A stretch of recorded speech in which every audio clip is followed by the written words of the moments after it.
এবার BNP chairperson Begum Khaleda জিয়াকে চিঠি দিয়েছেন পাকিস্তানের প্রধানমন্ত্রী।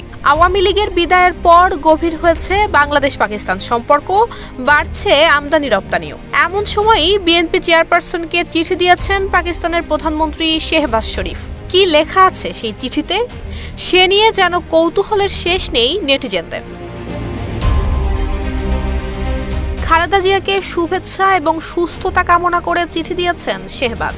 2 ফেব্রুয়ারি গণমাধ্যমকে এ তথ্য জানিয়েছে বিএনপির মিডিয়া সেলের সদস্য শায়রুল কবির খান। তিনি জানান, বিকেলে পাকিস্তান দূতাবাস থেকে বিএনপি চেয়ারপারসনের কার্যালয়ে চিঠিটি পাঠানো হয়েছে। চিঠিতে গত 31 জানুয়ারি খালেদা জিয়ার উদ্দেশ্যে শেহবাজ শরীফ লিখেছেন, আমি আপনার স্বাস্থ্য সমস্যা সম্পর্কে জানতে পেরে উদ্বিগ্ন।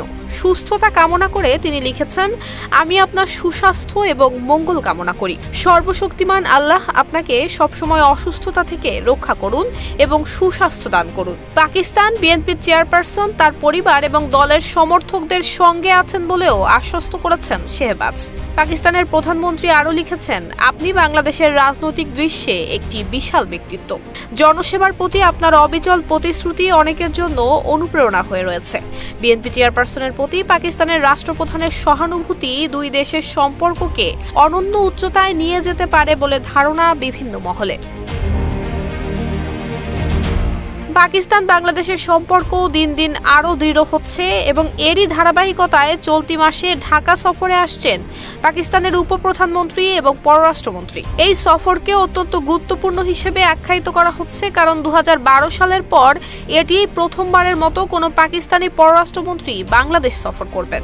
সম্প্রতি পাকিস্তানের সংবাদ মাধ্যম এক্সপ্রেস ট্রিবিউন এ তথ্য নিশ্চিত করেছে। একটি প্রতিবেদনে তারা জানিয়েছে, পাকিস্তানের পররাষ্ট্রমন্ত্রী আগামী মাসে বাংলাদেশ সফর করবেন, যা 2 দেশের কূটনৈতিক সম্পর্কের ক্ষেত্রে একটি নতুন যুগের সূচনা করতে পারে।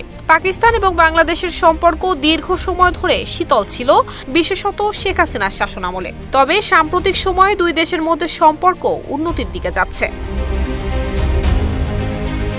শেখ হাসিনার পতনের পর পাকিস্তান বিভিন্ন পদক্ষেপের মাধ্যমে বাংলাদেশের সঙ্গে সম্পর্ক উন্নয়নের চেষ্টা করছে। 2009 সালে আওয়ামী লীগ ক্ষমতায় আসার পর পাকিস্তান থেকে আমদানি রপ্তানি কার্যক্রম সীমিত হয়ে পড়েছিল। তবে বাংলাদেশ সরকার 2019 সালে পাকিস্তানের অনুরোধে সেই সব পণ্যকে লাল তালিকা থেকে মুক্ত করেছে।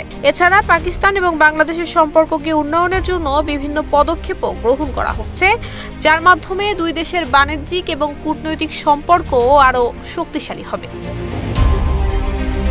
নুসরাত জাহান মেহেক, ঢাকা পোস্ট।